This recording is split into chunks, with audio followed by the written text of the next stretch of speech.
হায় আল্লাহ, হায়! একটু পরই তো আবুজরের ফাঁসি দেওয়া হবে। এদিকে সেই যুবকের কোনো খোঁজ নেই। হায় আল্লাহ, জীবনে কত লোকের ফাঁসি দিয়েছি, কিন্তু আজ আর নিজেকে সামলাতে পারছি না। আজ একজন নিরপরাধ ব্যক্তিকে বিনা দোষে ফাঁসিতে ঝোলাতে হবে। হুজুর, কিছু করেন।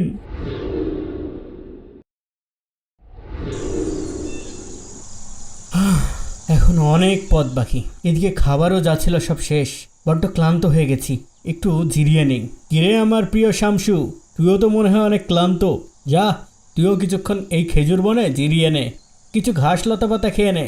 আমাদের দুই বন্ধুকে এখনো দীর্ঘ পথ পাড়ি দিতে হবে।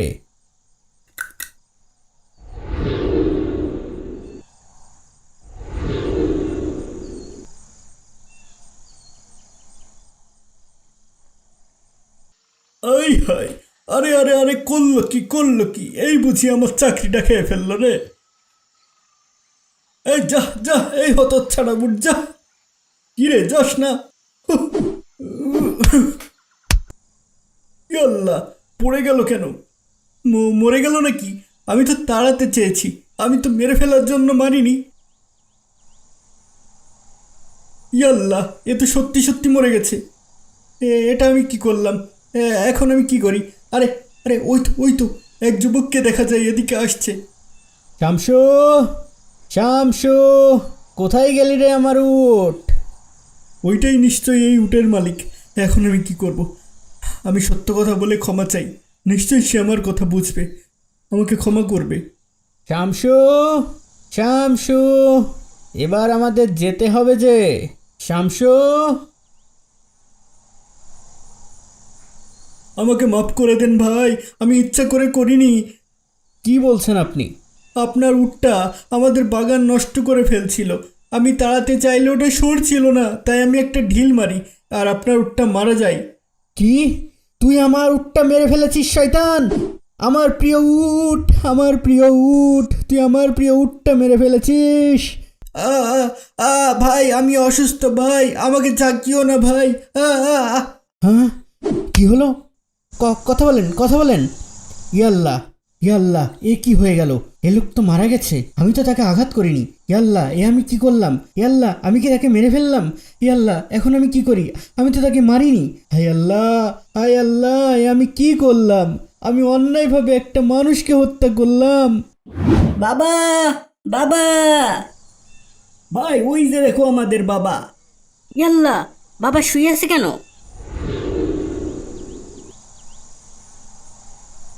বাবা, বাবা, বাবা, কি হয়েছে?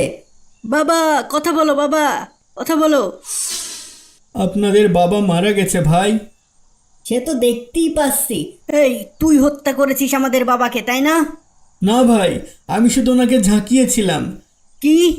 তুই আমাদের বাবাকে ঝাঁকিয়ে মেরে ফেলেছিস? না ভাই, উনি আমার উটটাকে মেরে ফেলে আমাকে বলতে এসেছিল আমার প্রিয় উটের মৃত্যুতে আমি হিতাহিত জ্ঞান হারিয়ে ফেলি। আমি ওনাকে ধরে ঝাঁকি দিতে উনি মারা যান। ভাই, বিশ্বাস করেন, ওনাকে হত্যা করার কোনো ইচ্ছা আমার ছিল না। রাখো তোমার বিশ্বাস, চলো এখন বিচারকের কাছে, সেই বিচার করবে। হুজুর, আপনি বিচার করুন, এই লোক আমাদের বৃদ্ধ বাবাকে মেরে ফেলেছে, আমরা এর ন্যায্য বিচার চাই। যদি এ যুবক দোষী হয়ে থাকে তবে অবশ্যই তোমরা ন্যায্য বিচার পাবে। আপনি তাকে জিজ্ঞাসা করুন, সে নিজের মুখেই তার অপরাধ স্বীকার করেছে। তোমাদের বাবাকে যখন হত্যা করা হয় তখন কি তোমরা সেখানে ছিলে? না হুজুর, আমরা ওইখানে পৌঁছাতেই দেখি আমাদের বাবা মৃত। তারপর এই যুবক সব কথা আমাদের কাছে স্বীকার করেছে, তারপর তাকে আমরা আপনার কাছে নিয়ে আসি। যুবক স্বীকার করেছে? জি হুজুর। হে যুবক, তোমার বিরুদ্ধে যে অভিযোগ এসেছে তা কি সত্যি? জি হুজুর। একজন বৃদ্ধ লোককে কেন তুমি হত্যা করলে? কি উদ্দেশ্য ছিল তোমার? হুজুর, আমি তাকে হত্যা করতে চাইনি, কিন্তু যখন সে আমার কাছে এসে বলে যে সে আমার প্রিয় উটটিকে মেরে ফেলেছে, তখন আমি হিতাহিত জ্ঞান হারিয়ে ফেলি আর তাকে ধরে ঝাঁকাতে থাকি, আর আমার ঝাঁকিতেই তার মৃত্যু হয়। বিশ্বাস করেন হুজুর, তাকে হত্যা করার কোনো ইচ্ছা আমার ছিল না। তোমরা বলছো সেখানে কেউ ছিল না, তার মানে কোনো সাক্ষী প্রমাণও নেই? না হুজুর। আপনি তাকে জিজ্ঞাসা করুন, সে নিজের মুখেই তার অপরাধ স্বীকার করেছে। যেহেতু কোনো সাক্ষী প্রমাণ ছিল না, তুমি তো ঘটনা অস্বীকার করতে পারতে, মিথ্যা কথা বলতে পারতে। তুমি তা করলে না কেন? কেউ না দেখলেও আল্লাহ তো দেখেছেন, তাই আমি মিথ্যা বলিনি। নিশ্চিত মৃত্যু হবে জেনেও তুমি সত্য কথা বলছো? তোমার সত্যবাদিতায় আমি মুগ্ধ, কিন্তু ইসলামের বিধান হত্যার পরিবর্তে হত্যা। হুজুর, আমাকে মাফ করে দিন, আমি ইচ্ছা করে হত্যা করিনি। এটা এখন আর আমার হাতে না। শুধুমাত্র বাদীর পরিবার যদি তোমাকে মাফ করে, তবেই তুমি মুক্তি পেতে পারো। আমাকে মাফ করে দেন ভাই, আমি রাগে অন্ধ হয়েছিলাম, কিন্তু ওনাকে হত্যা করার কোনো ইচ্ছা আমার ছিল না। উটের পরিবর্তে উট চাইতে পারতে, কিন্তু তাকে হত্যা কেন করেছো? না, আমরা মাফ করব না।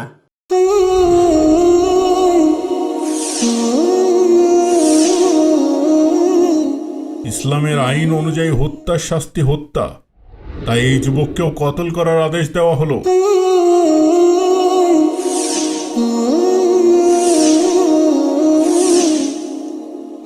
হুজুর, ভাগ্যের নির্মম পরিহাসে আমি বাকরুদ্ধ, কিন্তু তারপরও যেহেতু দোষ আমার, তাই আমি আপনার আদেশও মেনে নিচ্ছি। কিন্তু দয়া করে আমার একটা আবেদন যদি গ্রহণ করেন, তবে অনেক কৃতজ্ঞ থাকব। বলো তোমার কি আবেদন? হুজুর, মৃত্যুর আগে আমি আমার পরিবার পরিজনকে এক নজর দেখতে চাই, চিরবিদায় আনতে চাই তাদের কাছ থেকে। এটি আমার জীবনের শেষ ইচ্ছা।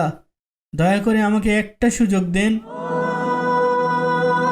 তোমার আবেদন গ্রহণ করা যেতে পারে, কিন্তু এর জন্য তোমার একজন জামিনদার রেখে যেতে হবে। যদি তুমি ফিরে না আসো, তবে তোমার পরিবর্তে তার মৃত্যুদণ্ড কার্যকর করা হবে। কিন্তু এখানে কে আমার জামিন হবে? আমাকে চিনে এমন কেউ তো নেই। ভাই, কেউ কি আমার জামিন হবে? ও ভাই, ও আমার ধর্মের ভাইরা, তোমরা যে কেউ আমার জামিন হতে পারো। আমি অবশ্যই যে কোনো মূল্যের বিনিময়ে নির্ধারিত সময়ে এখানে উপস্থিত হবই। হে উপস্থিত জনতা, কেউ তো আমার জামিন হও, আমার শেষ ইচ্ছাটা পূরণ করতে দাও।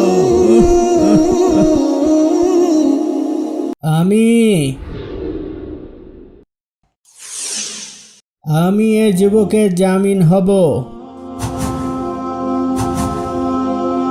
তাকে তার জীবনের শেষ আকাঙ্ক্ষা পূর্ণ করার সুযোগ দেওয়া হোক। আরে, উনি তো আবুজর, ভালো লোক। এক অপরিচিত লোকের জামিন কেন হচ্ছেন উনি কি জানেন না এ লোক মৃত্যুদণ্ডপ্রাপ্ত আসামি? এ লোক না ফিরে এলে যে তাকেই কতল করা হবে। যেহেতু জামিনদার পাওয়া গেছে, তাই এই যুবককে আগামী শুক্রবার জুম্মা পর্যন্ত মুক্তি দেওয়া হলো। জুম্মার আগেই এই যুবক ফিরে না আসলে আবুজরকেই মৃত্যুদণ্ড দেওয়া হবে। সেই পর্যন্ত বিচার মুলতবি ঘোষণা করা হলো। না, এই যুবক কখনোই ফিরবে না। আবুজর ভুল করলো। মৃত্যুদণ্ডপ্রাপ্ত আসামি কখনো ফিরেছে শুনেছ? আমি বুঝলাম না, আবুজরের মতো এত জ্ঞানী ব্যক্তি কিভাবে এমন ভুল করলো।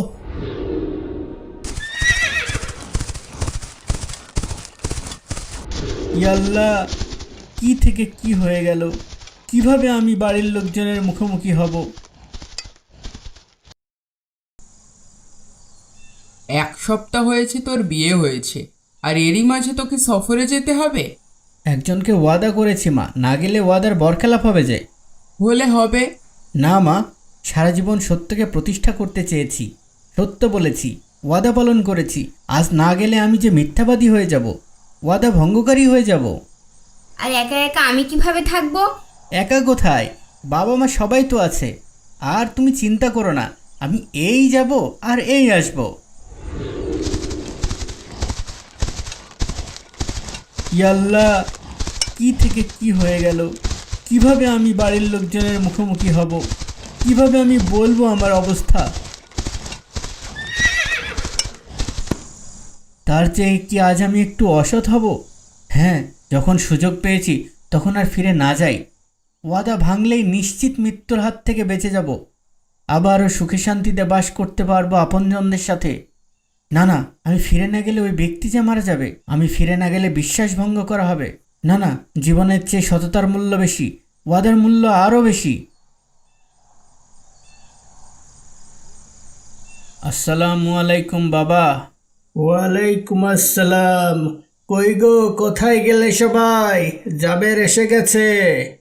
কোথায় কোথায়? তুই এসে গেছিস বাবা? আসসালামু আলাইকুম, আপনি এসেছেন? বাবা, মা, আয়েশা, আমার সময় অনেক কম, আমাকে ফিরে যেতে হবে। কেন এই না এলি? ভাগ্যের নির্মম পরিহাসে পড়েছি মা। পথের মাঝে এক দুর্ঘটনায় আমার হাতে এক লোকের মৃত্যু হয়ে গেছে মা। কাজীর বিচারে আমার মৃত্যুদণ্ড হয়েছে মা। আমি অনুরোধ করে তোমাদের শেষবারের মতো দেখতে এসেছি মা।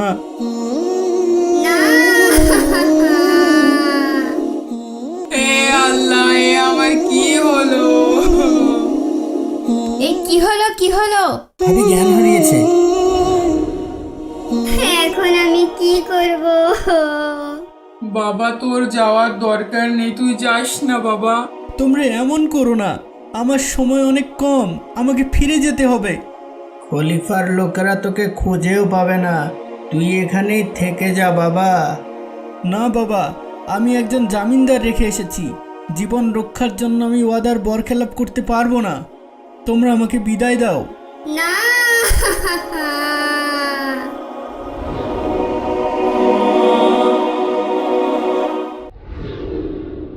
আজ জুম্মাবার, এখনো সেই যুবকের কোনো খবর নেই।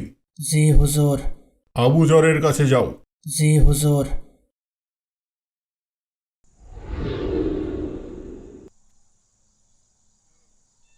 হে আবু গিফারি, আসসালামু আলাইকুম। ওয়ালাইকুম আসসালাম। খলিফার ফরমান এসেছে, আজ জুম্মাবার, বাদ জুম্মা যদি সেই যুবক যদি না ফিরে আসে তবে আইন মোতাবেক আপনার মৃত্যুদণ্ড কার্যকর করা হবে। আপনি যেন সময় মতো জুম্মার প্রস্তুতি নিয়ে মসজিদে হাজির হন। হাই আল্লাহ হাই, একটু পরেই তো আবুজরের ফাঁসি দেওয়া হবে। এদিকে সেই যুবকের কোনো খোঁজ নেই। হায় আল্লাহ, জীবনে কত লোকের ফাঁসি দিয়েছি, কিন্তু আজ আর নিজেকে সামলাতে পারছি না। আজ একজন নিরপরাধ ব্যক্তিকে বিনা দোষে ফাঁসিতে ঝোলাতে হবে। হুজুর কিছু করেন। কি একটা টেনশনে ফেলে দিল। আইন তার নিজস্ব গতিতে চলবে, আইনের উপর কারো হাত নেই। প্রস্তুত হও। 1, 2।